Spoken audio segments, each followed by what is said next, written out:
Alright, so this deck revolves around playing Hlaalu Survivalist or Dragonstar Rider, who both get great benefits whenever you equip a ton and a ton and a ton of items on them, and then a ton and a ton of items. Very cheap items. In fact, over half the deck is items. So, Daggers in the Dark, 0 cost, 2 items. Improvised Weapon, 0 cost item. Maple Shield, 0 cost item. Crown Quartermaster, 1 cost item. Kind of 2 cost, because you have to play the body first. Dagoth Dagger, 1 cost item. Loot, really effective against silence, heavy decks, warrior, sometimes Tribunal. Also a 1 cost item. Rapid Shot, it's a 1 cost that draws us 1 cost item, so 6 house amulet, 1 cost item. Steel Scimitar, same thing. Bone Bow, just in case we need to bust through a taunt or shut down a drain early. Skilled Blacksmith makes our 1 cost 0 cost. The jump from 1 cost to 0 cost is incredible because you can play as many 0 cost items, 0 cost anythings in a turn as you want, but your 1 costs are limited to how much mana or how much magicka you actually have. Spiderworker, it's still a flex spot. I really haven't figured out that one spot right now. Steel Sword, 2 cost item that deals a ton of damage, and you need to kill people eventually with, most decks, so it works. Treasure Map, it's an item that draws items, and it's cheaper than any of the other options available to Battlemage for getting, Tomes of Alteration or whatever. So we run that. Hlaalu Survivalist, great for dealing tons of damage. You just kind of drop this guy down. Your opponent may or may not deal with him. If they don't, then you can get a lot of stats out of this guy. Dragonstar Rider, same thing, only you can go from having only 1 item in hand to actually playing a bunch on this guy. You can't do the same with Hlaalu Survivalist, but in exchange, he has more stats and puts a dagger into your hand. And so that generally makes him more survivable, if you'll excuse the pun. Stendarr's Hammer, just insane. Like, you draw this, and if you have one of these guys surviving, then you will probably kill your opponent in 1 hit. It is really bonkers. It's an item, so it gets cost reduction from Skilled Blacksmith, and it triggers both of these guys' buffs or benefits. And there are so many ways of getting breakthrough in this deck. You've got Dagoth Dagger, Improvised Weapon. I could have swore there was another way of getting it. Okay, whatever. Witcher's Grasp, just a really good card for any combo deck where you don't really want to deal with your opponent's minions. And this deck, because it's mostly items, you're not really doing that anyway. So they're probably going to have a big board towards the end of the game. And if you just need to prolong a turn, then you can do that with Witcher's Grasp. Especially when you can only get your guys up to 15 attack, and then you really need to start swinging in. So that's the deck, and without further ado, let's check out the games. Ooh, a triple threat Tribunal. So one of the problems with this deck is that you only have 6 threats, really, in the 3 Hlaalu Survivalists. Oh, that's a full mulligan by far. 3 Hlaalu Survivalists and 3 Dragonstar Riders. So what happens when all of them get removed? That, hopefully, we will not have to answer this game, because we're probably playing against Removal Pile, and we don't have anything to play. We kept the Rapid Shot. No, we didn't keep the Rapid Shot. We have a Rapid Shot, but we can't really use it right now. Witcher's Grasp might come in very handy in the very, very late game, because Tribunal doesn't tend to run that much reach. We could play the Dragonstar Rider, but considering they just had a turn 5 and did not play a mummy, or mummification thing, I can't remember what it's called, Piranha, okay. So our Dragonstar Rider is still probably safe against in-hand disruption. But we might want to play him out anyway. Probably going to get silenced or terminated somehow. Our loots will be really beneficial in preventing silences from coming down, but those are probably only going to be useful after our opponent's already burned through piercing jabs and cast into times. Oh gosh. Cast into time. If that guy had cast into time right there, then we'd have been really screwed. Thankfully, we were drawing multiple copies of the Survivalists, so that's not too bad. Got a Crown Quartermaster, but unfortunately, he's going to hit us in the face, and we're going to overdraw stuff, and we don't want to overdraw stuff. So we're going to silence the Rana. Play our Crown Quartermaster in the left lane so that he feels more inclined to protect his Drain creature. He's going to probably be a little bit invested there. Lightning Bolt so that the Tree Minder trades, even though he knows I am holding 2 Steel Daggers. It's interesting. He's really pushing a lot of damage base. Unfortunately, we do burn a card, despite our efforts last turn. So we don't have that many options available to us to maintain a safe health threshold. We have to draw him the card right there if we want to keep our guy alive. We know he has a Javelin, so we're going to try and make it impossible for him to take care of our board in 1 turn so that we can at least do something without, you know, get some kind of setup. He's going to Winterhold Illusionist away his Thorana so that he can put some Lightning Bolts into his deck. Not a bad idea. Get some prophecies in there.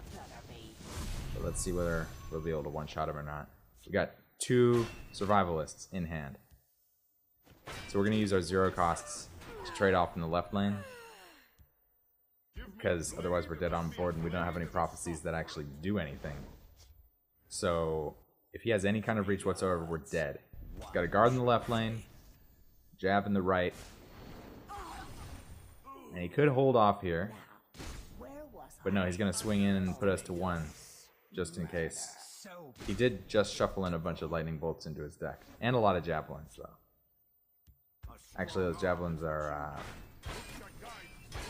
nifty for getting out of the way, but we did draw a Skilled Blacksmith, which lets us dump our hand, and a Stendarr's Hammer, which, without that Stendarr's Hammer, we would probably be dead, but with it, we straight up win through the 5 toughness guard.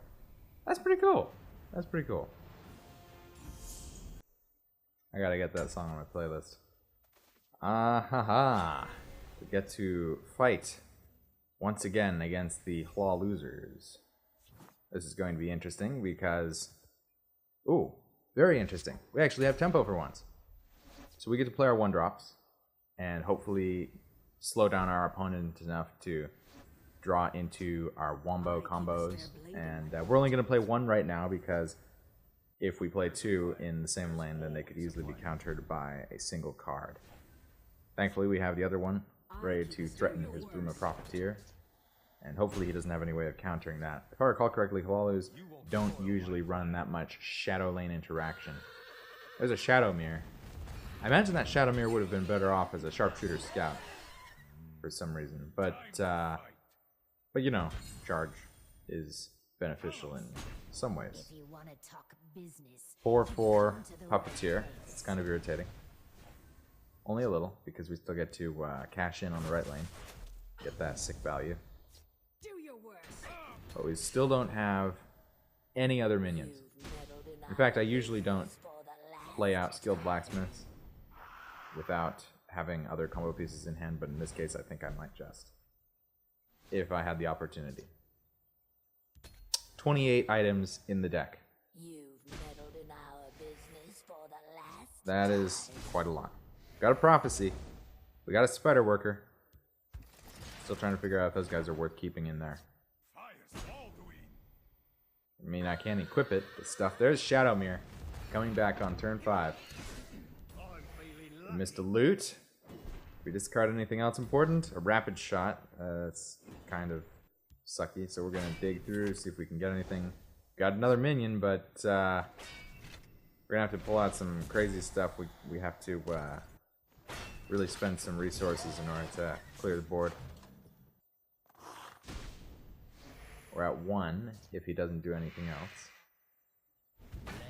Lower Canton Smith. Turn 6. We did finally draw into the Dragonstar Rider, but the odds of that are very low.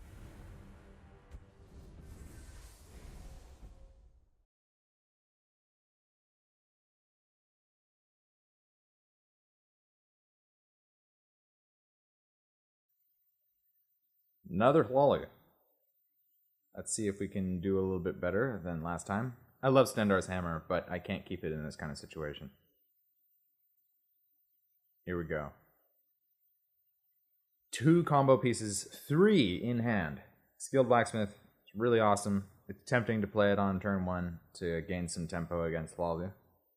But he doesn't even have a turn 2 play, so we're just going to kind of mirror that. Not even a turn 3 play. Okay, that's pretty weird. Maybe this is one of those rare control Hlaalu. Moonlight Werebat does not really tell us a whole lot. We can play the Dragonstar Rider and cash in on at least 1 draw, 2 draws, 3 draws, and a buff. We're going to swing in first, though, because that buff puts our guy to 5 attack, and we don't really want to break any runes unless we absolutely need to. Despite the fact that they don't have any prophecies, we don't want to give them any more options. And considering they had to play a 4-cost 5/5, they probably don't really have that many more options. Looks like we can just go to town pretty much. There are 28 items in this deck, which means that the odds of us drawing into more items, which draw us into more items, is incredibly high. That guaranteed ward right there. We don't even really care about the ward, though. Running out of options now. We're going to ping that guy, because the breakthrough means that that ping effectively deals an extra damage. Shackle that guy just in case he's got, like, some kind of finish off effect, and silence the Werebat just to keep the cycle going, but we are not going to make it. We're about 5 off of lethal. So we bump into the guy, breaking our own ward, but still limits his options. Territorial Viper. It's not something you see every day. Not the worst card in the world, but we have a breakthrough. Bust that last rune through, so that's it. All worked out in the end. So as you can see, this deck is extremely consistent. Consistent in having fun, that is. The actual consistency of getting your game plan and winning is, unfortunately, very low. We don't have any way of countering shackles, or just oodles of hard removal, or super fast aggro. So that's quite a bit of the meta at the moment. So don't expect anything too competitive out of this deck in its current state. Unfortunately, previously we were able to use things like Arcane Enchanter, specifically Arcane Enchanter, to get charge and drain on, half our weapons. But ever since the expansion and Rally really nerfed that pretty hard, because Rally does make it a lot harder to find the specific combination. You want charge and you want drain on your weapons, on your items, and it's just very difficult to find in nowadays. So that's why you don't use Arcane Enchanter, and that's why you've got to just rely on your opponent not being able to answer your big dudes. But if they don't, and if you draw Stendarr's Hammer feels really ridiculous. It's like Unstoppable Rage all over again. If you have it and your opponent doesn't know it, then you can just win all of a sudden out of nowhere.